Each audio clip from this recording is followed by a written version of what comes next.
It's hard. And that's why in principle, one of my first principle is that, you parented your kids for at least 2 decades, pretty much day to day. And by the time they're teens, you don't know everything about them, but you still do. You're in control. And the first principle is you're fired as your role as a day-to-day parent. What I find with that, which is unnerving, but also comforting, is that we've never been the parents of an adult child. So we don't know what we're doing. Okay. And our kids have never been adults, so they don't know what they're doing. So there's these 2 parallel tracks of, the mom and the dad and the son and the daughter or daughter who they don't know what they're doing. So we're kind of learning this together. We actually had to have a couple of conversations with our kids when they were in the earlier stages, saying, okay, now we don't exactly know how to handle this. And I'm guessing you might not either. So let's kind of create something together. And we found that when we did that, that was really helpful. What turned into what was first awkward became really good. But we just sat down and talked to her like an adult. Sometimes that works. And obviously there were other times in our life with our kids, it doesn't work.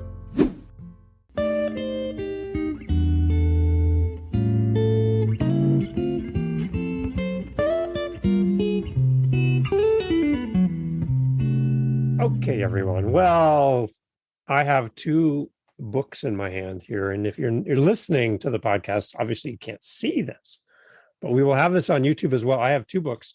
First one here is Doing Life with Your Adult Children. Keep Your Mouth Shut and Your Welcome Mat Out. And I have Finding Joy in the Empty Nest. Discover Purpose and Passion in the Next Phase of Life. Jim Burns is here. These books, Jim, have arrived just in time. Thank you for writing these. Jim Burns, welcome to the podcast. How are you? Dave, great to be with you. I feel like I need to say A because you're my Canadian brother. But I'll try to speak American English, although you all sound a lot better. I always say Canadians sound better than us Americans. We have all this crummy slang and you don't. Well, I love when I hear my American guests come on and they say you all or y'all. I'm like, that sounds so cool. We don't have anything. We got A. We say A a lot. I like A. I think A is A. I like that. Jim, thank you for writing these books. My wife and I are empty nesters, so we are your humble students today. My wife is at work today. She is kicking herself because she wanted to be here. She could probably hijack this whole podcast and spend time with you on her own. But when these books arrived, I mentioned to you, she snatched them out of my hands. Yes. And she was into them like right away. Right. So thank you. Tell me a little bit about you. I feel like I know you already, but our listeners are maybe hearing about you for the first time. Yep. Let's introduce yourself and tell a little bit about your story. Well, I have adult children and my background is youth ministry, Dave. So I worked with kids all of my adult life. And as I grew up, I realized that some of those kids were growing up and I used to think, wow, their parents need as much help as these kids I'm working with, right? So right. I kind of changed what I was doing and I started trying to help families succeed more. And I still wake up thinking about kids. It's funny, you never get out of that. I'm 68 years old. And when I was 18, I was working with kids, but, and speaking in Canada a lot to student groups, big student groups. But I thought the most effective way for me to help kids is to actually help the parents. And so I've given the later part of my life and career and ministry and vocation to trying to help families succeed. And so HomeWord, the organization I work with, has 4 values: strong marriages, confident parents. That's kind of where what we're talking about comes in. And empowered kids and healthy leaders. And so all of our content and the grid goes through that.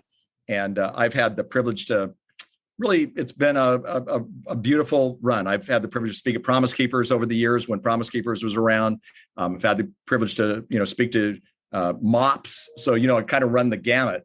But these 2 books have become really important to me because it's what Kathy and I are going through. So people have asked me, why'd you write the books? And usually I just say desperation on our own life. Kathy said, I didn't see this coming, right? The empty nest or the kids becoming adults, actually in opposite order. So, and then I started doing research and realized there wasn't a lot out there. And we've somehow hit a core because people keep reading the books and wanting more. It's amazing. Okay, so off to my side off of the camera, I have my 3 kids up on the mantle above the fireplace here. All 3 of them have now left the house. Yeah. We are surrounded by a museum of stuff that we are not allowed to get rid of.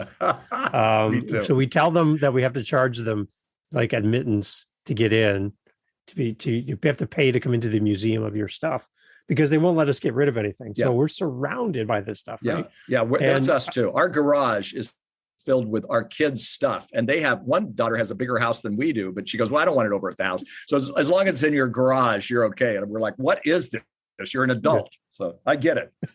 So again, the timing of these two books, I got to be honest with you, Jim, we're struggling right now, the two of us. Sure. The one thing I think that really hurt the most was COVID. Yeah.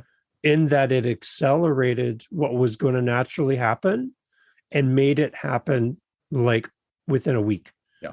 Instead of happening over a year. Yeah. Right. Because my kids are like, listen, at one point here in Canada, we couldn't have your social circle be bigger than your family. Right. And I had to give record to my employer who my kids were with. Yeah. And as that circle got bigger and bigger, my employer was like, you can't do that. So if you want to keep working, you got to put your circle smaller. Wow. So we put it to our kids and said, listen, you guys, you can't be with your girlfriend. You can't be with your boyfriend. You have to be home. And that point, they're like, listen, I'm 19, I'm 20, I'm 20, whatever. I'm out of here. Right. Right. Because I can't say no to them. Right. I want to be with them and I'm an adult, and everything kind of fell apart. Yeah. Right. I thought, Dave, that I'd heard it all, but that's a new one for me because I didn't realize. I knew it was COVID, issues were different in Canada. That's a tough one because a lot of times what we saw was kids coming back home. They boomerang back because they were sent home from college or whatever. And they said, well, I'm adults. So I'm supposed to be treated like adults. You're going, well, we're paying for your cell phone. We're paying for your college. And you're not exactly acting like an adult. But when that comes, that's even more complicated because you were managing the amount of friends they could have or not have for your job. That's a tough one. Honestly, you get the award for the toughest one I've heard for the last couple of months. And then now they've got themselves into different situations where they are now financially hurting. They've taken on an apartment they can't afford. They've lost work. Right. They are in a relationship or a setting that's not positive, and they want to come back, but they want to bring their significant other, girlfriends and whatever to the house and live here in my house together. And that doesn't fit with what we want as a home. Yeah, no, you're right. And I think it's hard as parents. One of the things I say in the book on doing life with your adult children is that they view tolerance as a form of loving. And so if we have a different kind of a worldview than they have, and we don't just embrace their worldview, they see that as not loving, when in fact that is not the case. It's possible to agree to disagree. But for your own home, my principle is that it's your home. So it's my home, my rules kind of a thing. And if they don't want to abide by that, then that's fine because they're adults. They can figure something else out. And we're dying on the inside because it's breaking our hearts because we want them to, they violated our values, say, and they want us to embrace that. And we can embrace them and we can continue to love on them. But we also have to say, but here's the foundation we've built on. And so I say to people all the time, when they have a situation like this, do they know what you believe? Yes. Do they know how you feel? Yes. Then don't be a one-topic parent. They know what you believe and feel. And so you've got to broaden it. And, I said to somebody the other day, because their son likes to play baseball and watch baseball. And I said, well, why don't you go to baseball, take him to a baseball game? And in the middle of it, they're dealing with more, the son wants to move in with a girlfriend and the son's smoking pot and, all these other things. And I said, he knows what you feel and believe, and you've actually done really good setting some boundaries. Now it's time to go to the baseball game, which is hard to do because we want to just talk about that one issue, but it's hard. Yeah, I commend you for staying with it. Again, today you're not the most popular, but long term they understand. They'll appreciate quite possibly down the road that you showed love and care, and at the same time, held your ground in terms of what you believe at your home. I mean, they know what you believe. So in doing life with your adult children, you talk about parent with awe. And I love the story behind awe from your relatives and who you looked up to. Can you explain to this? Because I loved that you said you have this next to your desk, this acronym AWE, Yeah, there it AWE. is. Right here. Right. Yeah, right there. So It's just a little Post-it note. It's not very fancy, Yeah. but it's there. Yeah. I know. And I appreciate that you have that there. Can you explain that part to our listeners? One day I started thinking about, how do I relate to my wife? How do I relate to my kids? How do I relate to people here in my office? And I wrote down A period, W period, E period. Stands for affection, warmth, and encouragement. So you do that on different levels. Obviously, the affection for my wife is very different than for I have 3 daughters. My 3 daughters, or my, obviously with my staff and team here at HomeWord. But how do I express affection, warmth, and encouragement? To me, that's the foundation for good communication. There was a man, and I didn't write this in the book, but there was a man named Neil Clark Warren. He's actually the founder of eharmony.com. A lot of people would know of him. And what they don't know, he's a marriage expert. He's a wonderful Christian. We went to the same graduate school, Princeton, him 20 years before me, but he's been a mentor in my life. And he said to me, communication is a learned trait. And that was a mind blower for me in terms of thinking about, I came from a dysfunctional family. My wife came from a dysfunctional family. So we just assumed we were carrying baggage, and we were actually. But what we realized is we could change that. And so for me, it was this little acronym, affection, warmth, and encouragement. And I think a lot of how I'm doing with my kids is, can I shower them with affection? Can I shower them with warmth? And affection isn't just kissy, lovey, huggy. Affection can be, I'm proud of you. I love you. When boys are 13, the dads, give them a little noogie on their head. You can see, for the people who are only listening, they can't see this, but there's not a whole lot of hair on the top of my head. And I think my dad caused that from giving me noogies. But, I felt love from him. He showered me with affection by doing that. He punched me in the arm. I'd walk by and he'd just give me a punch. Well, I wouldn't do that to my daughters, but that is something you do with boys. And then warmth. Warmth is more setting the tone. So I think this is where it gets complicated with adult children, is if they're violating values or they're making some poor choices. How do we set a tone in our home that's loving and caring and warm and inviting, at the same time saying, but you're not going to bring the girlfriend home to live with us. We want to meet your girlfriend, but no, they can't live in the same bedroom, or whatever. And then encouragement. And I love the fact, it was Mark Twain who said, I can live 2 months on one good compliment. And I think we have to encourage, Jesus did this. Jesus looked at a man named Simon, called him, he said, your name's no longer Simon, it's Peter, which means the rock. So nobody was called Peter. Nobody was called the rock, but he became the rock because Jesus affirmed him and encouraged him and believed in him. And I think as parents, we can do that even when we are in a place, again, back to, maybe they violated our values or, for a bit, but the years that you're in right now with the age of your kids, what we call emerging adulthood. And actually in the book, Doing Life with Your Adult Children, we talk about emerging adulthood. And emerging adulthood, they're still trying to figure out who they are. So what we're finding is that some of these people meander toward responsibility. They meander toward even sometimes married. But once they get married, you know what the number one thing they want? If you look at culture, they want to have a good marriage and they want to have good relationships with their children. They want to be great parents. And that's interesting about the millennials and the Gen Z, because we don't see that at 20 and 21. They're not hardly even thinking about that. But once it happens, and it happens later, I wrote a book called Getting Ready for Marriage, and it's a premarital book that a lot of churches use for people who are going to get married.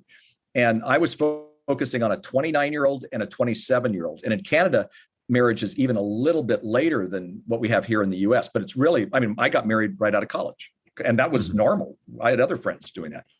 Not the case today. So they're meandering. We are seeing some good news that once they've meandered, now some of them carry baggage, but they come back to our values. Or, my daughter, Christy, said when she was graduating from college, she said, I had to disown my parents' faith to own my own faith. And, today, I was speaking at a church yesterday, but my wife and Christy sat together at church. And, she goes to our church, and she's probably more involved in our church than we are. That's wonderful, but she's doing it on her grounds, not on our grounds. And that took a while for her to come back. That's a little unnerving as a parent. Oh, totally. To you mentioned as well that, for all of our lifetime with our kids, we know where they are. We know what they're doing. They're following our rules. They're under our roof. Right. And we have complete knowledge to most degree of what they're up Sure. to and what they're doing, right? And now we're at a different stage of life where I have no clue where my kids are right now. No, I know. I have no idea if they went to work today. I Yeah. don't know if they had lunch. I have no clue. I know. It's unnerving. It's hard. And that's why in principle, one of my first principle is that, you've parented your kids for at least 2 decades, pretty much day to day. And by the time they're teens, you don't know everything about them, but you still do. You're in control. And the first principle is you're fired as your role as a day-to-day parent. What I find with that, which is unnerving, but also comforting, is that we've never been the parents of an adult child. So we don't know what we're doing. Okay. And our kids have never been adults, so they don't know what they're doing. So there's these 2 parallel tracks of, the mom and the dad and the son and the daughter or daughter who they don't know what they're doing. So we're kind of learning this together. We actually had to have a couple of conversations with our kids when they were in the earlier stages, saying, okay, now we don't exactly know how to handle this. And I'm guessing you might not either. So let's kind of create something together. And we found that when we did that, that was really helpful. One time our daughter, Becca, moved back into the house. And so we had a moment where we said, hey, let's talk about some expectations. And we said, as an adult, your hours are a lot different than ours, but we're going to stay up because, we're your parents. So we need you to text us at 11 o'clock where you are and where you're going to be, because if not, we're going to be up. And also this is a bucket and it has, see this brush? This is how you clean a toilet. We're not sure you've done a lot of this, but that bathroom is yours. And we'd love to have dinner with you once or twice a week. She goes, I can do that. And she goes, now, do I have some expectations? I have some expectations too. And I didn't expect it, Dave, because I thought she didn't have any expectations. It was our expectations, right? And she goes, Dad, I want to bring my friends over, but you were a youth pastor. And so all my friends like you and they think you're like a youth pastor. So you sit in the middle on the couch and you talk with everybody and they all like it, but you're kind of stealing my thunder. So I need to invite you into the living room. And I'm like, wait a minute, I thought I was cool. You know what I mean, Dave? So it was really good because she had some expectations too. And then we kind of created an exit strategy. What will it take for her to get back out on her own? Because she had been living with a friend of hers from college, a young woman who moved to another place. And what would it look like for her to get back? And how could we even, look at the finances and all that? And it was actually what turned into what was first awkward became really good. But, we just sat down and talked to her like an adult. Sometimes that works. And obviously there were other times in our life with our kids, it doesn't work. Yeah. Okay. So for those parents that might be listening to this, Jim, and they feel like maybe they failed or they haven't, maybe if they've done something differently, the results would differ and they're not happy with the results they're seeing in their kids. Yeah. Is our children and how they live their adult life a direct reflection on us as parents? No, well, we think it is as parents because we make it more about us than it really is. What I say to parents all the time, I say this to parents every week. Really good parents have kids who make poor choices. So, there are times when, people did really good jobs with parenting and then they made poor choices. We were in a small group and this one couple were just characters. Their kids, one is a youth pastor, another is a theologian at a Christian school, the other one married a pastor. And these people, the parents, were just not necessarily all together. And then we have somebody else who did a great job parenting and their kids rebelled. So it's not the norm all the time.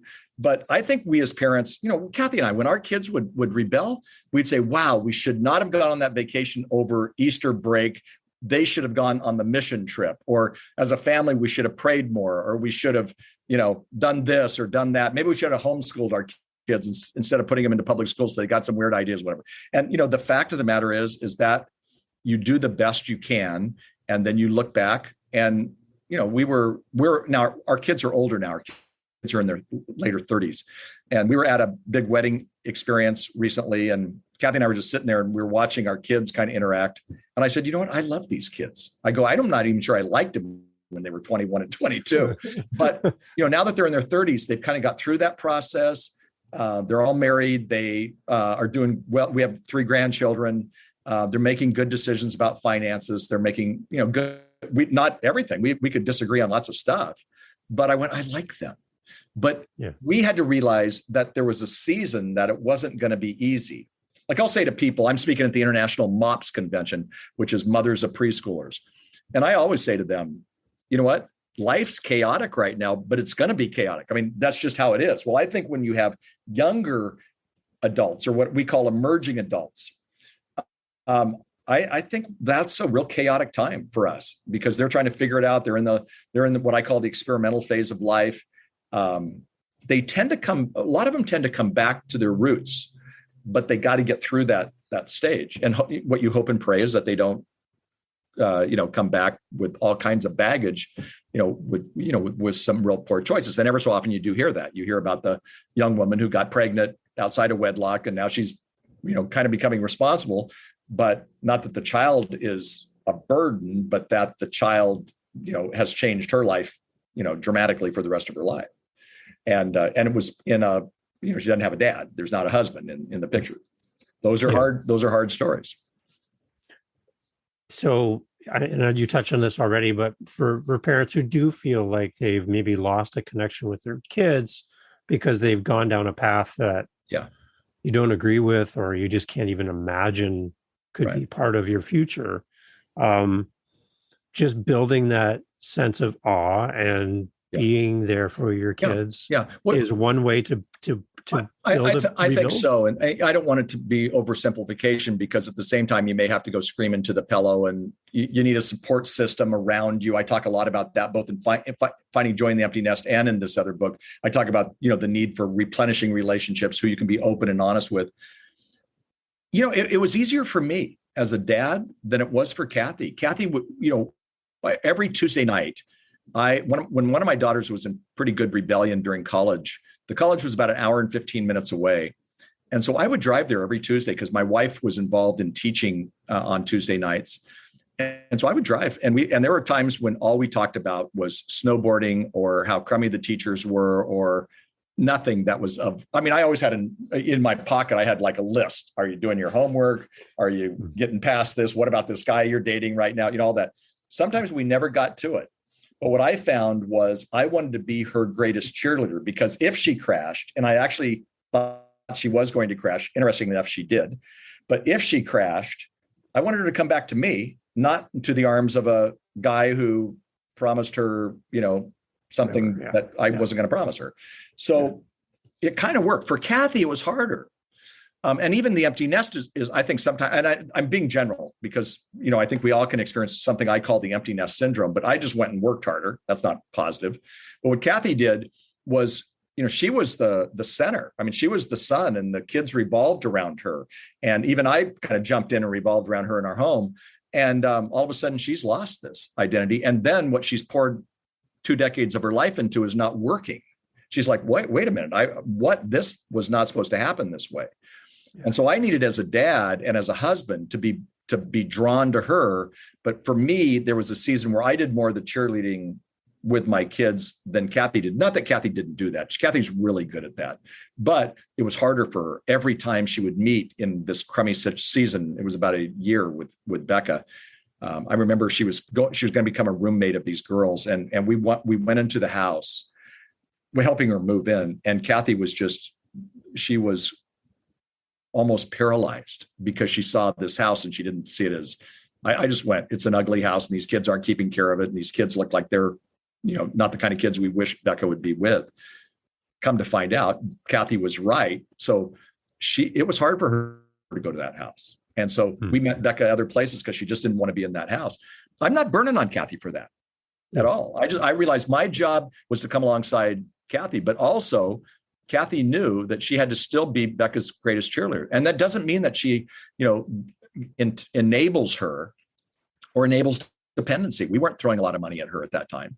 But she was going to become entitled if we were. And so what we did was we said, you're an adult and you're making some adult decisions. And that's with quotes, because we didn't think they were the smartest decisions.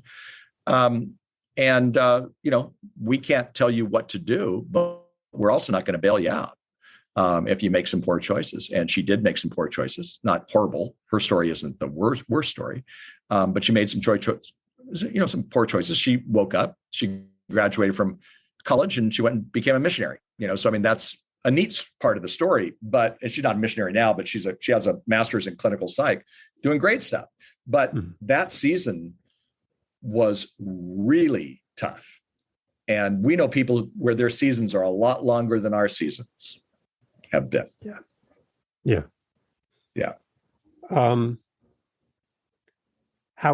How can we keep the welcome mat out? What is some easy ways for us to do that? Well, I think even no matter how they are acting, we're spending a lot of times on kids who have violated values. Not all kids are like that, but I think you keep the welcome mat out by spending time with them, and time not on your, time, but sometimes on their time. And so with adult children, you almost have to take their lead. And so I found with my kids, they all wanted food. They would eat. Okay. So all three of them, I would say two of them lived pretty close in college and one didn't. But I would say, hey, you want to go get a bite to eat? And honestly, I can't believe I'm driving 2.5 hours up and back to have a meal with them that sometimes wasn't all like life-changing, but I just wanted to keep in them. I would tell them I loved them all the time. I'd send them little notes. I stopped when they were in high school. I was much more, doing, little spiritual things to them and whatnot. And I actually stopped doing a lot of that. I never stopped praying for them, but I stopped, I didn't want them to see me as preachy and lectury, because that was not going to work for this. They would have seen that as toxic. Mm-hmm. And so I had to let them, out on their own. And so again, you're catching a lot of what our family was like. And it wasn't all bad, to be honest, but, they had to, in some ways, talking about faith, like I said with Christy, but they had to kind of disown, our faith to own their own. But they also had to, they had to figure it out. So experience is a better teacher than advice. So there were times you can't see this, but I have scars on my tongue because I wanted to give them advice all the time. And, they had to experience it. Just like when they were little, I remember our daughter Heidi, gets on a bike and I'm going, no, you don't do it that way. And she crashed and she skinned her knee. You know what? That was the best thing that could happen to her, to be honest. I'm not sure my wife would think that to this day, because she was putting on the Band-Aids and all that. Heidi got up, listened to me, learned how to ride her bike in, about 10 seconds. Sometimes the crash or, they're like, wow, this is not as, you were talking about kids who have to, all of a sudden they're having financial problems. Well, if you always bail them out, then they're not going to understand that, hey, you got to work hard to make those payments and whatever that might be. Now, 75% of parents of adults do help their kids out at one way or another, sometimes with finances. But I think the bailing out isn't a good idea a lot of times, because they need to learn on their own. And it's hard watching them fail or fall. But again, that's how they learn. Yeah.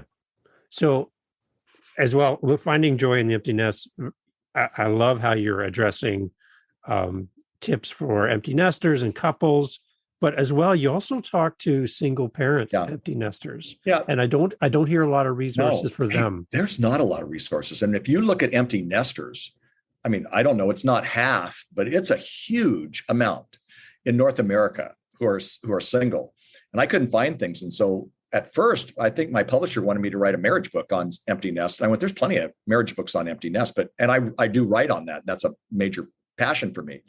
But what I found with the single, and I interviewed single women and single men and what they were going through. And I came up with the fact that they had two losses, because they had the loss of their kids becoming adults and now they're not in the home, the empty nest, but it was really quiet. But the other loss was that they were dealing with either the death or divorce of a spouse. Sometimes they were so busy depending on when it happened, but they were so busy and they were working so hard to get their kids out of the house and, fed and all that once they went into the empty nest, that's when they dealt with the, issues of this death or of this divorce. So they have two losses. Whereas with Kathy and I, we had one loss and we could kind of talk about it. Now, when I say one loss, we had three losses because of our three kids, but we had the loss, but then we could buddy up and talk about it and work through it. Yeah. And with the single parents, some of them didn't have that because they hadn't been putting as much time into replenishing friendships, partly because most single parents don't realize how good a job they are doing. But in doing that, they give up so much. And sometimes it's their friendships and their social life and all the other things. And it's complicated. I don't have an easy answer for them. But so again, I wanted to write to them and I wanted to encourage them. and I wanted to recognize some of their specific issues. And I met some great single, empty nesters, and they really helped me understand that, there's some really healthy things that they can be doing. And one is understanding that they really, lean into friendships, but also it's not like you're losing your kids, you're losing their day to day. But I know a single empty nest mom who every Sunday gets together with her daughter and her husband and the husband and the grandkids, and they have food at the house and they have fun. And, just this, it's just every Sunday it happens to happen. And then the other one that's away on about a monthly basis, she's, connecting, and she's actually doing the drive and meeting with the kids and with the daughter. And sometimes it's her friend, her daughter. When I said kids, I meant sometimes the daughter brings her friends too. But she's just changing the relationship the way it goes. And what you don't want to do is just go, I'm lost, and stay, sitting eating ice cream at home, saying, when are the kids going to call?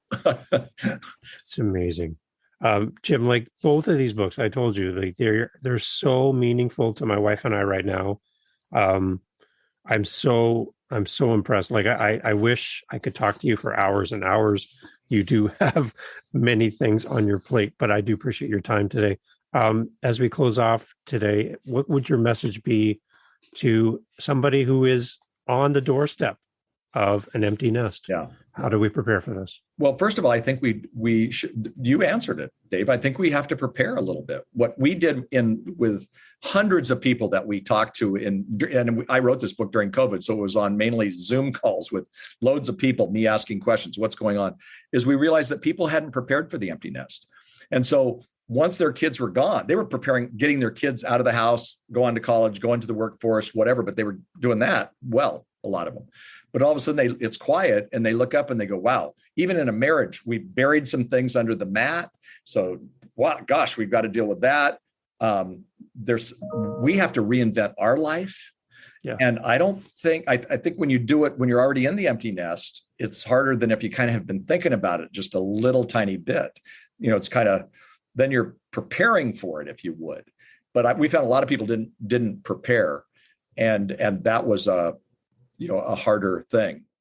And you know what? One of the things that happens is in the midst of all that, and especially if the kids aren't doing well, we have to understand that even for our kids and for our spouse, the big question is, even if they're violating values, do you still love me? And I think sometimes, like with Kathy and I, we actually had to reinvent our marriage relationship. I mean, we had love. We've been married 48 years and we speak on it. I write books on marriage, right? Mm-hmm. But what we realized was that we had to reinvent our relationship now that our kids were gone, because so much of our relationship was based around our kids, and it got real quiet real quick. And we're like, so what are we going to do? And for us, we had to even rekindle some of the romance. So it's a mouthful to your question, but a lot going on. Yeah. It's amazing. So everyone, I'm going to show them again here. These are the books. Finding Joy in the Empty Nest. A wonderful book. It's perfect for my wife and I right now. And now as we go deeper with our kids, doing life with your adult children, 2 amazing books from Jim. Jim has more than this. And you can find that through the website. Jim, how do people contact you? People can go to HomeWord, HomeWord.com. And HomeWord does some great things. We have over 2 million resources in print. We're the largest provider of parenting seminars in the US. And we do a lot of stuff in Canada. I'm soon to be in Saskatchewan. And it's not exactly as easy to get to as where you live, Dave. But but I have just found that the Canadian parents need the same amount of input as we need here in the US. And it's really so similar. So the HomeWord website is a great website. We do free webinars every month. People come on from all over the world and watch the live webinar. They can get it. People right now could go on our website and find under webinars, find the previous webinars. And we've got stuff for kids 3 to 5 on healthy sexuality. And we've got things for people who are, with adult children. So we kind of run the gamut. Nice. Jim, thank you for making time in your day today. My pleasure. Thank you for writing these books. Right. And as your target audience speaking back to you, thank you. That's awesome. Tell your wife next time we're on, Dave, she needs to come on too. I want to hear her input too. I love the fact that you just said next time we're on. That just made me super happy, just so you know. But thank you, Jim, so much. God bless. All the best to the family. Thank you. To the grandchildren, to your wonderful wife and the girls. Great. Thank you so much for everything. Thanks. Take care. Bye-bye. Thank you.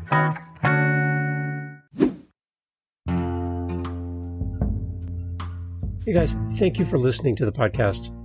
Jump over to livingthenextchapter.com, our website, and you will see a spot where you can leave a voice message. We'd love to hear your feedback. We're trying to make it as easy as possible to hear from you. So if you want your voice on this podcast, yes, that's possible. Go to livingthenextchapter.com, click the little microphone icon, leave a voice message. And we'll insert your message into the podcast. Tell us where you're listening from. Tell us your favorite guest. Maybe there's a guest we should have on the podcast. Maybe you should be our next guest. Leave us a message. livingthenextchapter.com. Again, thank you so much for listening. Please share this podcast episode with one person. That's all we're asking. Meet you over there at livingthenextchapter.com. Thank you for listening. Thank you for sharing. Love to hear from you.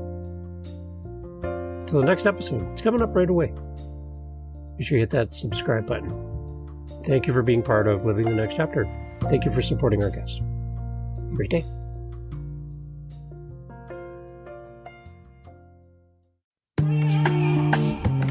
Mindshift Power Podcast, the podcast for teenagers and those who work with them. There's a huge problem in America today. There's a very large disconnect between teenagers and the adults who work with them.